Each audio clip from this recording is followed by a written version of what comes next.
The best simple solo games are fun for anyone, whether you're new to modern board games or you're decades into the hobby. Designers don't need complex rules to create interesting decisions and satisfying addictive gameplay loops. These are my top 10 lightweight solo board games. This video is sponsored by Outlandish Games and their new board game Defenders of the Wild 2nd Edition, along with its expansion Critter Moon, both of which are currently seeking funding on Kickstarter. Defenders of the Wild is a fully cooperative game where 1 to 4 players embody organizers of an animal resistance, fighting to liberate the Commonwood from machine occupation. This 2nd edition dramatically streamlines the rules, resulting in a game that is easier for new players to learn, but also offers increased depth and a shorter game length. The campaign for Defenders of the Wild 2nd Edition and the Critter Moon expansion ends in less than a week, so if you're interested, please go check out their Kickstarter page. I've also made a video outlining all the changes in the 2nd edition, so go check that out. Links for everything are provided in the description below. Now, before I get to my number 10, I wanted to mention that I made a video about simple solo games almost 4 years ago. Please go check out that list. I'll have a link in the description. I fully recommend all those games, but for this list, I'm going to discuss 10 completely new games. So between the two lists, that's 20 fantastic lightweight solos. Great, let's get started with my number 10, Railroad Tiles. Railroad Tiles is a sequel to the roll and write game Railroad Inc. It's a very fun game where you roll dice and it shows you different shapes of roads and railways that you can draw on a map. This takes that basic concept and it turns it into a tile laying game. I just did a full playthrough of this one, so you can go check that out to see all the details. In fact, I've done playthroughs for most of the games on this list, but I really like this one because the tile laying rules are so simple and obvious. You have to connect railway tracks to other railway tracks, you have to connect roads to roads, and then you connect empty spaces to empty spaces, and that's it. And the way you score for placing out the different people and the cars and the trains is so simple. Anyone could pick this one up, especially if you decide to not add the objective tiles. And then, when you want a little bit more of a challenge, you can add the objective tiles. You can take on different solo goals. I think that adds a lot of replayability, adds a lot of interest. There's also a bunch of expansions that you can add, so the game can scale in complexity to match your tastes. If you're a fan of a game like Cascadia or, even Carcassonne, I think there's a lot of similarities here, especially since it also has drafting, just like in Cascadia. Excellent tile laying game. That's my number 10, Railroad Tiles. Number 9 is a Carnivore Did It. A lot of these simple games fall into two categories. There's a lot of tile laying games, and there's a lot of just simple card games. A Carnivore Did It is a little unique because it's just a pure logical deduction game. In fact, technically, it's more of an activity than a game. There's ways of gamifying it. You can try to solve the cases quickly, and you'll earn more points for that. I don't play that way, to be completely honest. I just pick a case and then play, and I treat it more as an activity. But it's an incredibly fun activity, so, what does it matter? One of the best things about a Carnivore Did It is just how easy it is to set up. You just pick a case from like 2,000 different cases. They all have different difficulties, so you just pick one. It tells you exactly how to set it up, which is just a few cards. And you'll have these numbered suspects, which are like anthropomorphic animals. And then you have these cards, which are what each one of them is saying. And you're trying to figure out who committed the crime, right? It's a whodunit. And then the case will tell you like how many of the suspects are lying and how many are telling the truth. And then just from that information, you need to sort of figure out not just who's telling a lie and who's telling the truth, but who actually committed the crime. And at the easier levels, it's pretty darn easy, nice for maybe kids to learn just some basic logic. But as you go along, those harder difficulties are really hard and brain burning, at least for me. You can watch my playthrough and you can watch me struggle with one of them.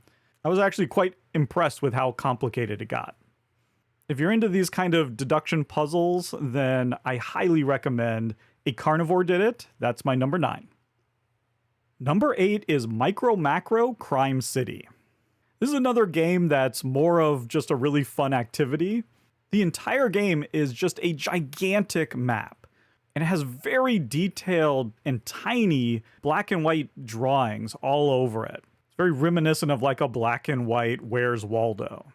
It's kind of hard to explain, but the trick with this map is it's not just all in one time. It's showing a bunch of different times layered together. And so you can actually follow characters as they're moving through the city and doing different things.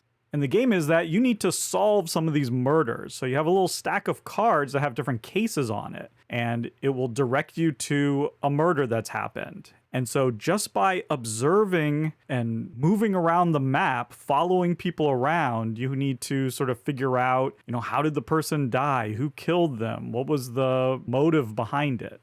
But it's really fun and really engaging.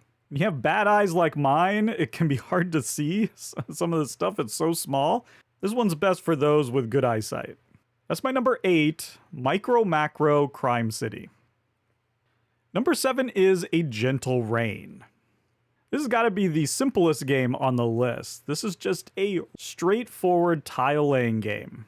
It's got one rule, and that is you have to place the tiles so the flowers match up.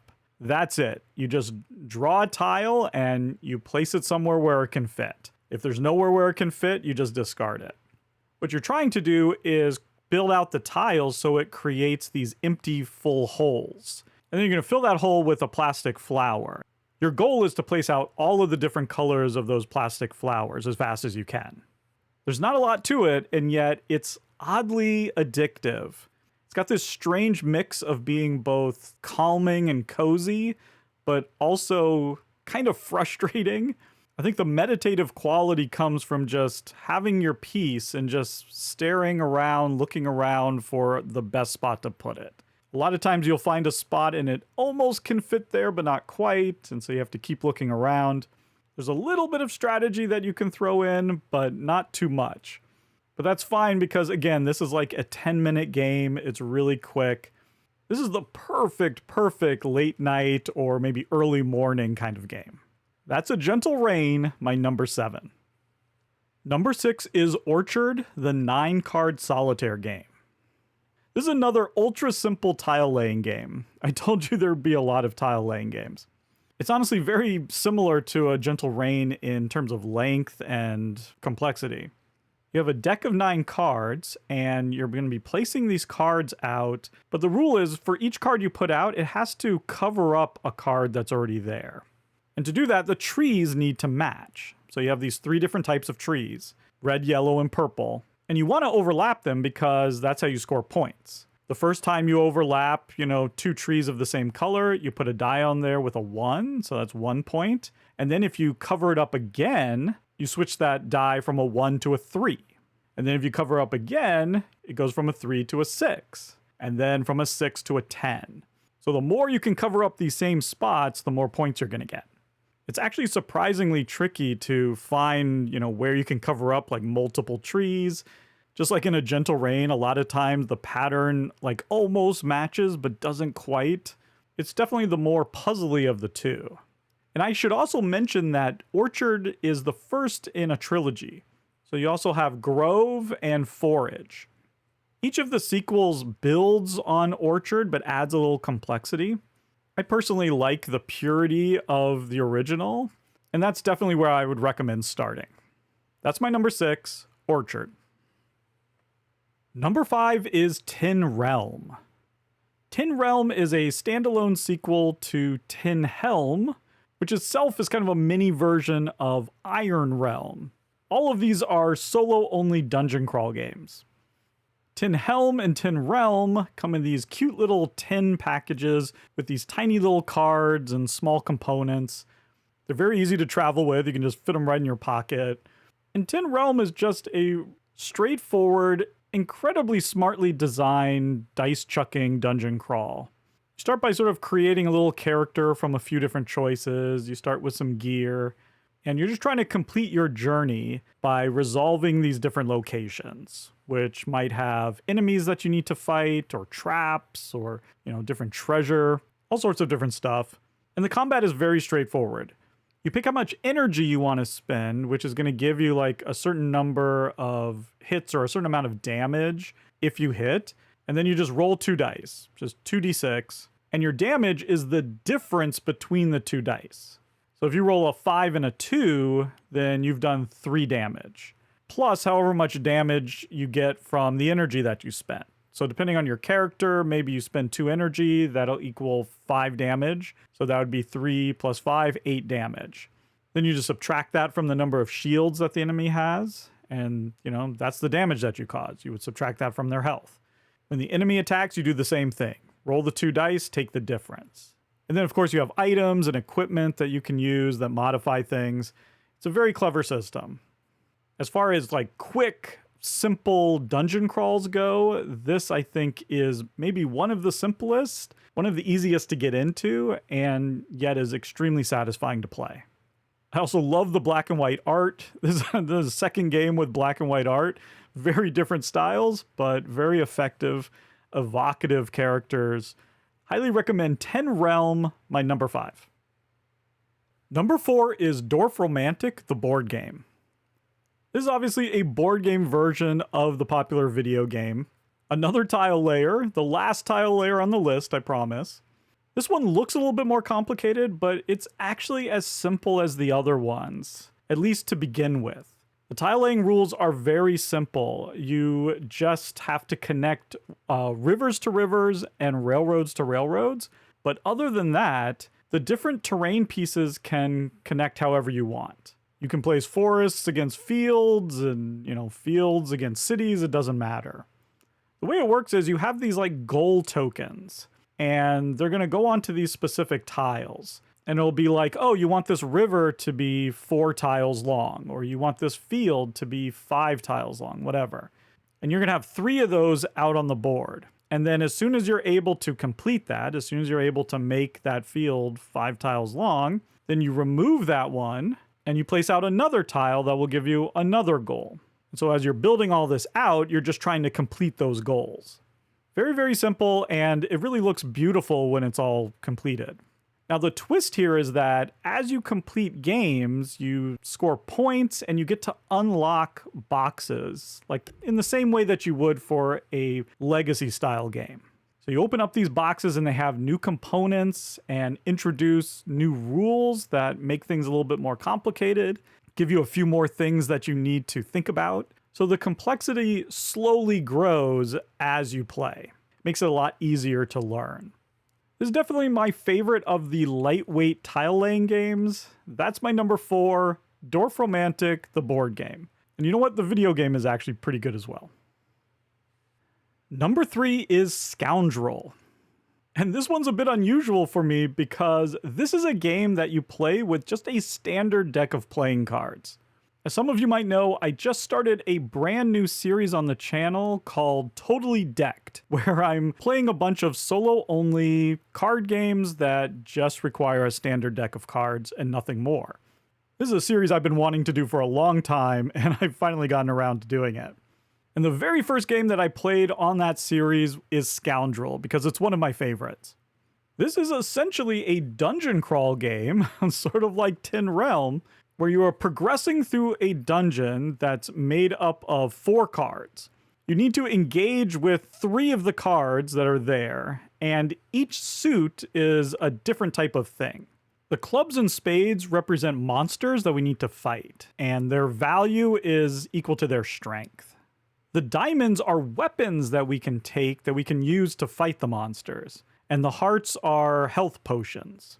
So if there's a diamond there, you might take that diamond as your weapon, and then you might use that weapon against a monster. The cool thing is, say I have a 9 of diamonds that's my weapon, and I use it against an 8 of clubs. From now on, I can't use that weapon on any monster that is greater than an 8. Thematically, I've kind of damaged that weapon, and so now I'd have to face monsters that are 7 or lower. As you use your weapon, it slowly degrades, and then you need to replace it with another weapon. Really cool system. Thematically, it works. It's really engaging. The decisions are tricky. Honestly, it's one of those games like Regicide and for Northwood that, started as a game that can just be played with a traditional deck of cards, and then they sort of built their own decks. You could totally do that with Scoundrel. If you've never played, I highly recommend checking it out. Go check out my Totally Decked series. I'm going to have many more of these.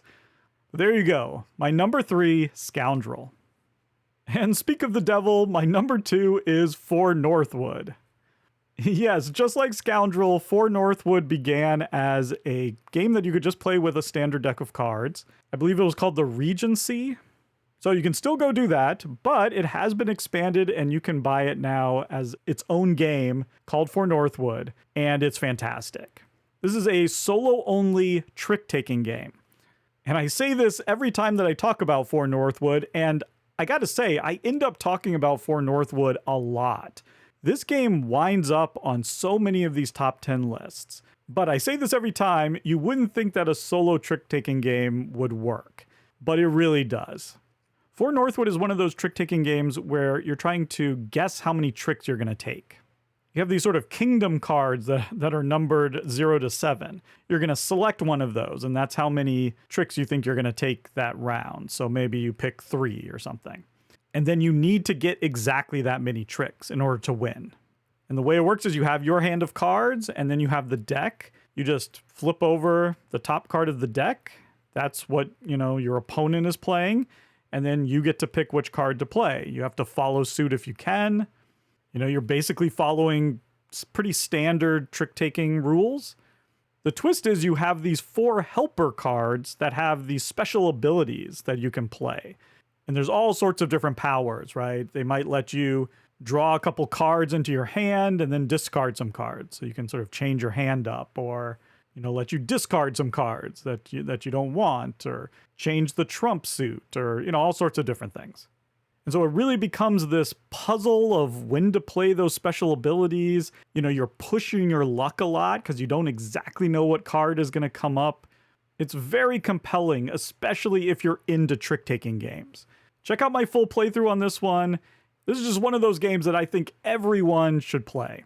It's that good. My number 2, For Northwood. And my number 1 simple solo is The Last Lighthouse. I'd actually like to nominate the entire Simply Solo series by designer Scott Almes and publisher Buttonshy. I believe The Last Lighthouse was number 6 in that series, but I've done a bunch of playthroughs of a bunch of different games from that series. I've done A Nice Cuppa, The Royal Limited, Hyperstar Run, Lands of Amazement, and A Dragon's Gift.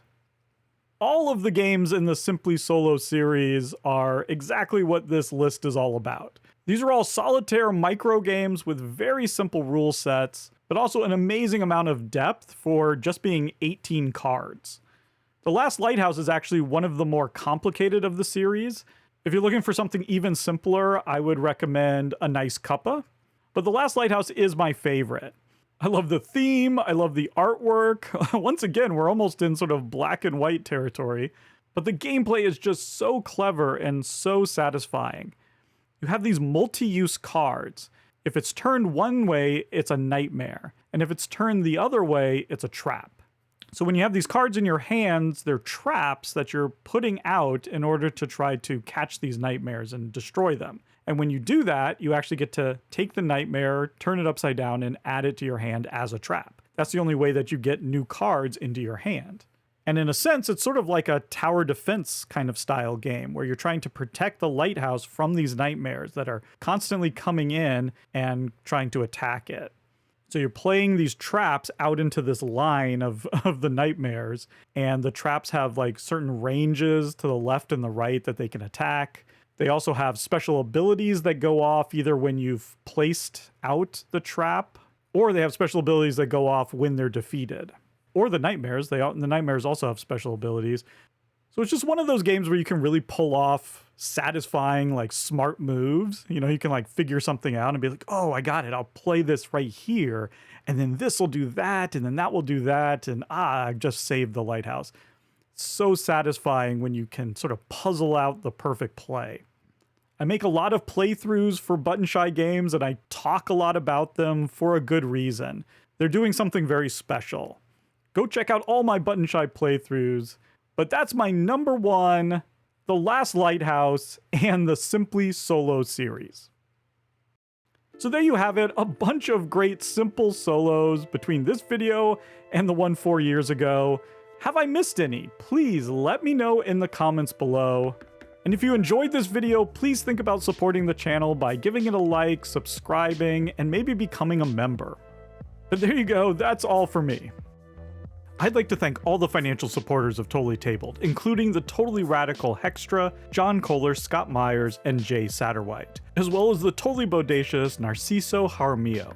If you're interested in becoming a member, you can join on YouTube or my Patreon at www.patreon.com/totallytabled. You'll gain access to my new exclusive podcast Table Talk, as well as unboxing videos and whatever extra stuff I come up with. As always, thank you so much for watching, and goodbye.